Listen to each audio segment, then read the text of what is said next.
بسم اللہ الرحمن الرحیم۔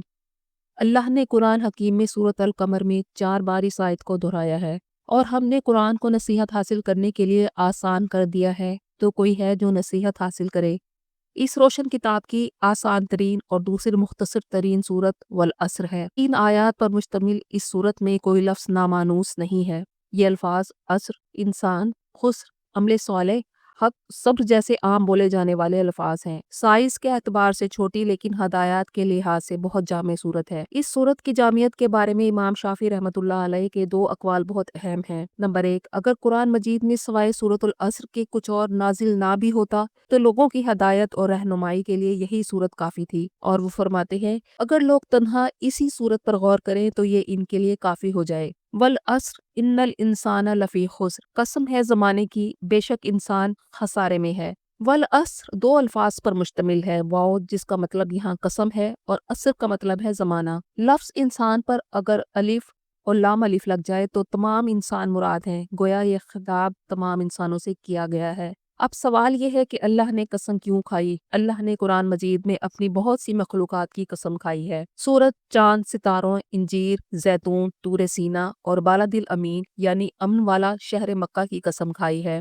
وقت بھی اللہ کی تخلیق ہے، اس کی مخلوق ہے۔ جب اللہ اپنی کتاب میں کسی چیز کی قسم کھاتا ہے تو اس کا مطلب ہے کہ اللہ اس چیز کو بعد میں بیان ہونے والی چیز پر گواہ بنا دیتا ہے۔ وہ قادر مطلق ہے، اسے ہرگز قسم اٹھانے کی ضرورت نہیں، لیکن یہ استدلال کی قسمیں ہیں، ان میں نشانیاں ہیں۔ سورۃ الحاقہ آیت نمبر 38-39 میں اللہ تعالیٰ فرماتا ہے تو میں قسم کھاتا ہوں اس کی جو تم دیکھتے ہو اور اس کی جو تم نہیں دیکھتے۔ اللہ کسی کو بھی گواہ بنا سکتا ہے، کھڑا کر سکتا ہے، اس کے لائق اور زیبا ہے، لیکن انسان صرف عظیم ہستی کی قسم کھا سکتا ہے۔ جب اللہ کی قسم کھائی جائے تو ہم اسے گواہ بناتے ہیں کہ وہ ہمارے اور تمہارے درمیان جو معاہدہ طے پایا اس کا گواہ اللہ ہے، اور اس قسم کی پاسداری کرنا لازم ہے۔ انسان کو دوسرے انسان کو یقین دلانے کے لیے قسم کی ضرورت پڑتی ہے، کیونکہ انسان کی بات پر بھروسہ یقینی نہیں ہوتا۔ قسم کا ایک مطلب ہے کاٹ دینا، یعنی اگر سامنے والے کے ذہن میں کوئی شک و شبہ ہے تو وہ کٹ جائے اور شک کی نفی ہو جائے۔ لیکن جب اللہ قسم کھاتا ہے تو 2 باتیں پیش نظر ہیں۔ نمبر 1، قسم کھانے سے بات میں زور اور تاکید پیدا ہوتی ہے۔ اللہ کا کلام بلاغت والا ہے اور اللہ تاکید کے لیے قسم کھاتے ہیں۔ نمبر 2، قرآن میں جہاں بھی جس چیز کی قسم کھائی گئی ہے وہ چیز دلیل ہوتی ہے اس بات کی جو آگے بیان کی گئی ہے۔ اللہ نے زمانے کی قسم کھائی کہ انسان بڑے نقصان میں ہے۔ زمانے کو گواہ اور ثبوت کے طور پر پیش کرنے کا مقصد ہے کہ انسان اس دنیا میں محدود وقت لے کر آتا ہے جو 1 سیکنڈ آگے یا پیچھے نہیں ہو سکتا۔ عصر کے معنی زمانے کی ہے، لیکن عربی زبان میں زمانے کے لیے کئی الفاظ استعمال کیے گئے ہیں، جیسے دہر، زمان، وقت۔ وقت یعنی ٹائم سے پہلے بھی زمانہ تھا، وہ وقت سے پہلے کا زمانہ تھا جس کی نہ ابتدا انسان کو معلوم ہے نہ انتہا۔ اس کے لیے قرآن میں دہر کا لفظ آیا ہے، اور دہر کے نام سے ایک سورت بھی ہے جس کی پہلی آیت کا ترجمہ ہے کیا انسان پر اس زمانے میں ایک ایسا وقت بھی گزرا ہے جب وہ کوئی قابل ذکر چیز نہ تھا۔ بخاری شریف میں ابو ہریرہ سے روایت ہے، رسول پاک صلی اللہ علیہ وآلہ وسلم نے فرمایا کہ اللہ تعالیٰ فرماتا ہے کہ ابن آدم مجھے تکلیف پہنچاتا ہے، زمانے کو گالی دیتا ہے،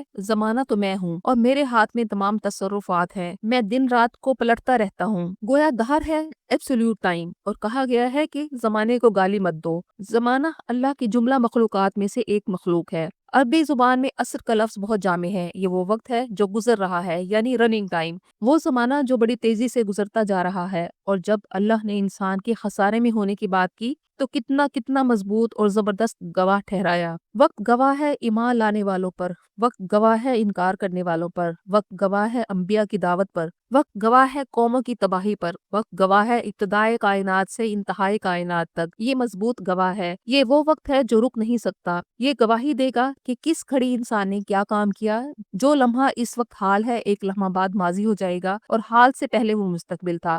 گویا ہر لمحہ جو گزر رہا ہے وہ عصر ہے۔ تیزی سے گزرنے والا وقت انسان کو اس کی آخری منزل کے قریب کر رہا ہے، جبکہ انسان کو اس کی غفلت میں یہ ٹھہرا ہوا نظر آتا ہے۔ عربی زبان میں عصر کا ایک مطلب نچوڑنا بھی ہے۔ جب کسی چیز کو نچوڑ دیا جائے تو دوبارہ جوس اس کے اندر داخل نہیں کیا جا سکتا۔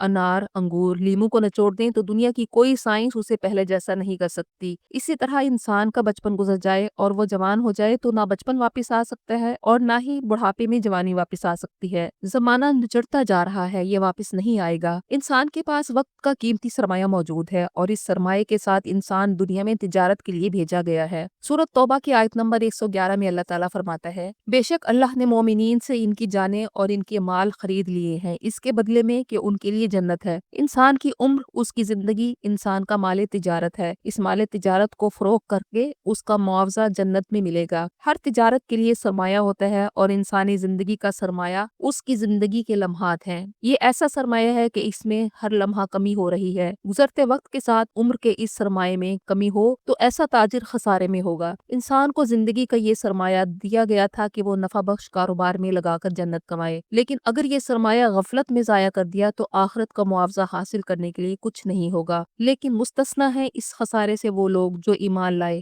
اللہ پر، اس کے رسول پر اور یوم آخرت پر، اور عمل صالح کیے تو انہوں نے اپنے صالح اعمال کے ذریعے اس خسارے کی تلافی کر دی۔ مثلاً اگر کسی شخص کی حیات زندگی کا 1 گھنٹہ کم ہوا اور اس نے اس گھنٹے میں حقوق اللہ یا حقوق العباد پورے کیے تو اس نے نیکیاں جمع کر لیں اور اللہ ہر نیکی کے بدلے 10 گنا زیادہ اجر و ثواب دیتا ہے۔ گویا کسی نیکی کرنے میں 1 منٹ لگا تو اس خسارے کی تلافی 10 گنا کر دی۔ اگر خسارے سے بچنا چاہتے ہو تو ایسے صالح کاموں میں وقت زندگی صرف کرو جو اللہ کو راضی کرنے والے ہیں، لیکن صرف عمل صالح کافی نہیں۔ اس خسارے سے صرف وہ لوگ بچ سکتے ہیں جو عمل صالح کے ساتھ ساتھ ایک دوسرے کو حق کی وصیت کرتے رہے اور صبر کی وصیت کرتے رہے۔ گویا عمل صالح اس وقت تک نامکمل ہیں جب تک حق کی بات نہ کہتے رہو۔ یہ نہ صرف دعوت و تبلیغ کی اہمیت بتاتی ہے بلکہ کہا کہ وصیت کرو، اور وصیت اس وقت کی جاتی ہے جب انسان کا آخری وقت ہو۔ سورۃ والعصر کے اس 4 نکاتی ایجنڈا میں بعض مفسرین کے نزدیک اللہ نے عصر کی نماز کے وقت کی قسم کھا کر اس کی اہمیت بتائی ہے۔ سورۃ البقرہ کی آیت نمبر 238 میں اللہ تعالیٰ فرماتا ہے،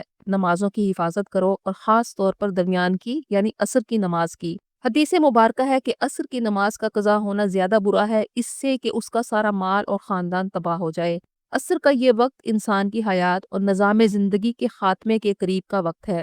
عصر کے بعد کیونکہ دن چھوٹا رہ جاتا ہے، کاروبار میں بھی تیزی آ جاتی ہے، سفر میں بھی تیزی ہوتی ہے، اشارہ ہے کہ جس طرح دن کا وقت ختم ہونے والا ہے اسی طرح زندگی کی شام ہو گئی ہے۔ روشنی کا بہت کم وقت رہ گیا ہے، جو کام کرنا ہے جلدی کر لیا جائے اس سے پہلے کہ زندگی کا چراغ گل ہو جائے۔ انسان کے پاس بہت تھوڑا وقت رہ گیا ہے جو اس پر گواہ ہے کہ انسان خسارے میں ہے۔ ہر انسان چاہے وہ کتنے ہی نفع یا اچھی صورتحال میں کیوں نہ ہو، اسے ایک خسارہ تو ضرور ہوگا جو وقت کا خسارہ ہے، لیکن یہ خسارہ انہیں نہیں ہوگا جو اللہ، اس کے رسول اور یوم آخرت پر ایمان لائیں گے اور عمل صالح کریں گے، اور عمل صالح کے ساتھ دوسروں کو حق بات کی تلقین بھی کریں گے اور ایک دوسرے کو صبر کی وصیت بھی کریں گے۔ سب سے بڑا خسارہ آخرت کا خسارہ ہے، یہ معمولی نہیں، یہ بہت عظیم اور الٹیمیٹ لاس ہے۔ تمام انسانیت خسارے میں ہے، گھاٹے میں ہے، اور اس پر اللہ نے زمانے کو گواہ بنایا، وقت کو گواہ بنایا کہ تمہارے پاس وقت تھوڑا رہ گیا ہے، اس لیے نیکیوں کی طرف دوڑو۔ اللہ نے پورے قرآن کا خلاصہ اور نچوڑ سورۃ والعصر کی 3 آیات میں بیان کر دیا کہ تمہارے پاس یہ زندگی بہت بڑا سرمایہ ہے، اس سرمایہ کو عمل صالح میں لگا کر تم نیکیوں کے ڈھیر جمع کر سکتے ہو۔ موت کے بعد تمہیں کیا پتا تمہارے ساتھ کیا ہونے والا ہے، یہ عظیم نعمت زندگی ہی ہے جو تمہیں آخرت کے خسارے سے بچائے گی۔